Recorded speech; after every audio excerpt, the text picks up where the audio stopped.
শীতের মধ্যে আমার গেরা উঠে বিয়ে করার।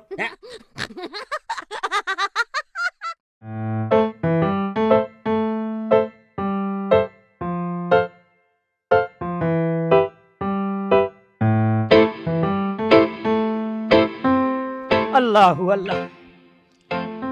আব্বা ওহ বোমা, পিছনে কেন ডাক দিলা? এই যে একটা কুফা লাগাইলা না, শুভ কাজটাই নষ্ট করে দিলা।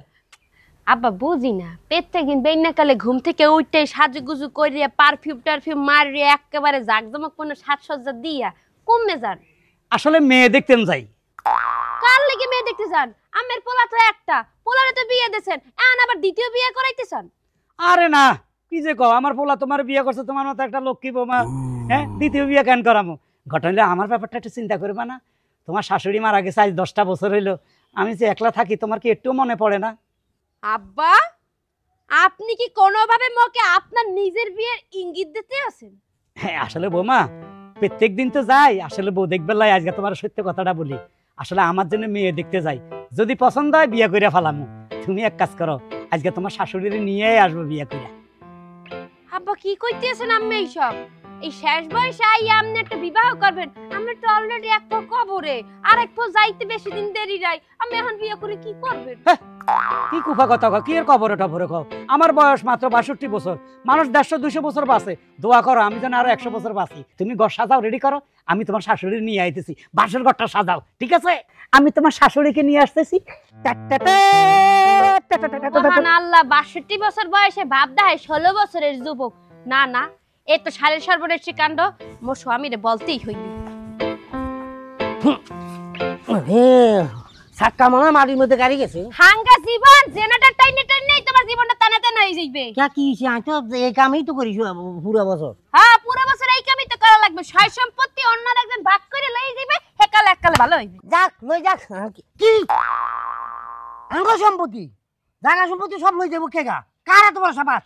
কেডা আবার? তোমার বাহে নতুন কইরা বউ আনতে গেছে, এই বউ আর পরে যখন বাচ্চাটা ফুটবে হেকালাই তো তোমার সম্পত্তির ভাগ হয়ে যাবে। না না আমি এখন বিয়া করবো। আর তুমি তো আমার বউ হিসাবে আছো, আর বাচ্চা কাচ্চা তো ওর হিসাবে। তোমার বউ না, তোমার বাপের বউ। আমার আব্বা বিয়া করতে গেছে এই বুদ্ধা বাড়া এই বছর। কেন কি সমস্যা কি হলো? এটা তো ছিল না, এরকম আবার কবে জন্ম হইলো? কেন তুমি দাও না প্রতিদিন সকালবেলা ঘুম থেকে উঠতেই সাজসজ্জা করিয়া নতুন পাঞ্জাবি পরিয়া পারফিউম টারফিউম মাইকা কমে যায়? হাতে তুমি জানবা না, হে খবর তো তুমি নেবা না। হে তো যায় নতুন নতুন মাইয়া গো দেখতে। তাহলে এখন কি করতাম আমি? আমার তো মাথা কাজ করতেছে না। এ বলদের বাচ্চা, তুই মাথায় কাজ করবে কেমন? হন এখনই যাইয়া বিয়ে ভাঙ্গিয়া দিবি, ভাঙ্গিয়া দিয়া তারপরে তুই বাড়িতে আবি তোর বাহিরে লইয়া, নইলে তোরে আমি ডিভোর্স দিয়ে দিব। না বেবি প্লিজ এই টকিং করিও না। আমি যে বাবা আমার আব্বাকে কাটা বাবা আমাকে কেচে মারা ওটা করে দিও। বেবি প্লিজ তাড়াতাড়ি করে তোমার বাপের বাড়িতে নিয়ে আসছ, সে বিয়ে করতে না পারে, তারপরে খোপের মধ্যে ভরে থুমু। আচ্ছা ঠিক আছে, ভালো কথা মনে যাবে। কমে আবার এই যে খাট্টা খুট্টু ঘটক টাইসন ওর কাছে যাও, ওর কাছে দিয়ে আব্বা নাকি বিয়ে করবে। ও টাইসন মানে টাইসন ঘটকে লই গেছে না? টাইসন তোকে আমি এখন না না আব্বা প্লিজ এই কাম করিয়েন না। আচ্ছা ঠিক আছে আমি যাইতেছি এখন। ইন্দোর বাচ্চা আবার রাস্তায় যে ব্রেক মারে পড়িও না, তোমার তো ব্রেক মারাবার স্বভাব। হ্যাঁ ওই বুইরে হালায় আবার বিয়ে করবে, বিয়ে করার পরে যখন বইবে তখন তো আমার উপরেই নির্যাতন করবে। এইটা মুই কখনো হইতে দেব না। আল্লাহ, আজকে খুব আনন্দ লাগতেছে। ঘটক সাহেব, তাড়াতাড়ি কাজের অফিসে চলেন। আমার পোলা বড় বেত্তমিস, দেখলে আমার বিয়ে করতে দিব না। ঠিক আছে চলেন চলেন তাড়াতাড়ি। দাঁড়ান ঘটক সাহেব, বেডার এত বয়স থাকা বিয়েটা আমি করবই না। আরে বোঝে না হ্যাঁ, আমি 40 বছর ধরে গটকালি করতেছি, আমি যাই না বুঝাই তোমার বিয়াটা দিতেছি। হলো তোমার আমি একটা কথা কই, আজকাল চ্যাংরা বুলা পাওয়া যায়, কিন্তু টেকাওয়ালা চ্যাংরা বুলা পাওয়া কই? দেখবা রিক্সা চালায়, নাহলে মাটি কাটে, নাহলে মাইন্সের দোকানে কামড়া দেয়। আর এই যে মুরব্বী হলে কি হবো?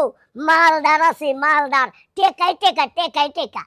তুমি কও এই মুরব্বীরে বিয়া করবা না চ্যাংরা বুলা দিকে বিয়া করবা? ঠিকই কইছেন ঘটক সাহেব, মনে করেন চ্যাংরা পোলা তো আমি একসময় পামুই। চ্যাংরা পোলা পাইবে মানে ও বাচ্চা কাচ্চার কথা? আরে দূর বাদ দেন, কথাটা পুরোর আগে শোনেন।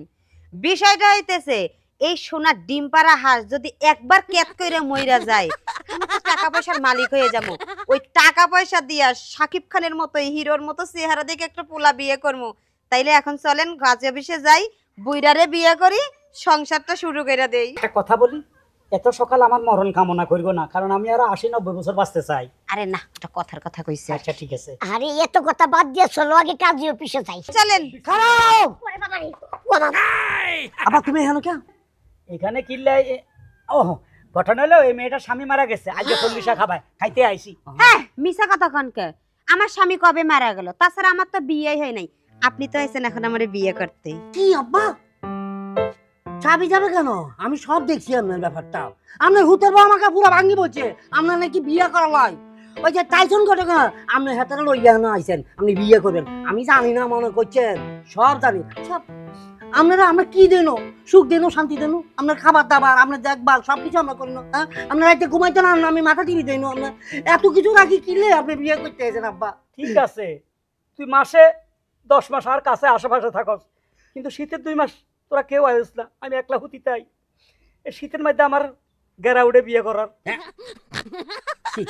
ওরা সামনে এসব কথা বলতেছে আপনি মুখে বাজে না? হ্যাঁ, আপনার কি এই বয়স আছে না যে বিয়ে করি আপনার সংসার করবেন? এখন যদি বিয়ে করেন, যদি আমার সংসারে উনি যায়, তাহলে উনি আমার সংসার কি ঠিক থাকতে পারবেন? কেন কি করবো? হ্যাঁ, আর বউ জানো না কেমন চুল বাড়ি? হ্যাঁ, এতে তো চুল ছিঁড়ে আগ রান্ধি খাইব। আমিও চলছির সমস্যা কি?